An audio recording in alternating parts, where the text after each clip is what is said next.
Cold Rest was created by CrystalCreation using RPG Maker VX Ace. The game is a simple puzzle game that involves solving ice sliding puzzles. The game includes a few gimmicks to change things up in the later stages, but even if you approach the game with a largely brute force method of puzzle solving like I usually do, you'll probably beat the game in under 2 hours.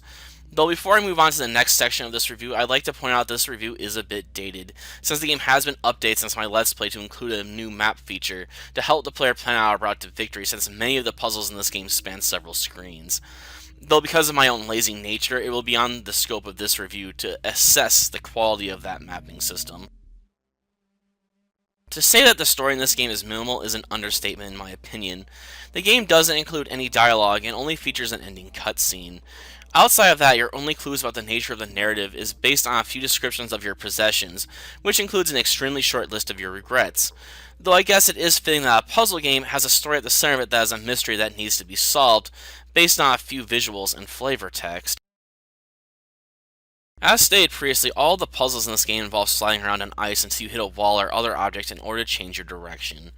While the game does amp up in terms of difficulty as you advance and does change things up a bit with a few gimmicks, I can't help but feel a bit disappointed at the fact that this puzzle game doesn't include any other kind of puzzles. I guess you could call that an unreasonable expectation, since many games rely on the same basic mechanic to build an entire game around, so there's no reason for why a puzzle game couldn't be built exclusively around puzzles where you slide around on ice. As such, I won't hold this against the game, but if you're looking for a game with some real variety to its puzzles, then this isn't the game for you. On the plus side, if you really like puzzles where you slide around on the ice, the game does include a few gimmicks to amp up the difficulty in a few stages, such as places in the ice where if you slide over them twice, you'll find yourself in a watery grave. The game also includes a few puzzles where you'll need to shatter an ice block or two in order to open up the proper path to victory. Graphically speaking, the game is rather minimal for the most part, especially when it comes to the puzzle stages. As such, you could easily argue that the game is trying to sell itself on the simplistic charm of its puzzles, and that an emphasis on visual flair would detract from that.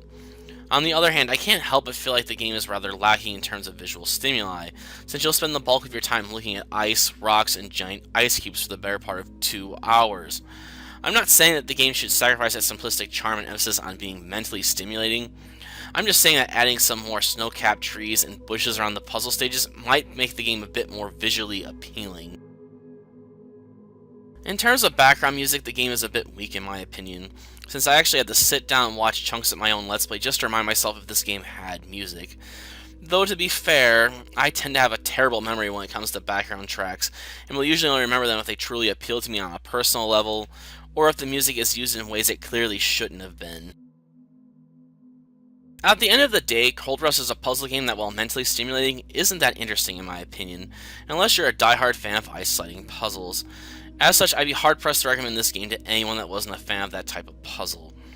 While the game does include a few gimmicks to change things up a bit, it doesn't change the underlying nature of the game, nor does it truly appeal to me since I'm not a big fan of puzzle games in the first place. In fact, the most interesting aspect of this game for me is trying to craft theories about what the narrative behind this game actually is.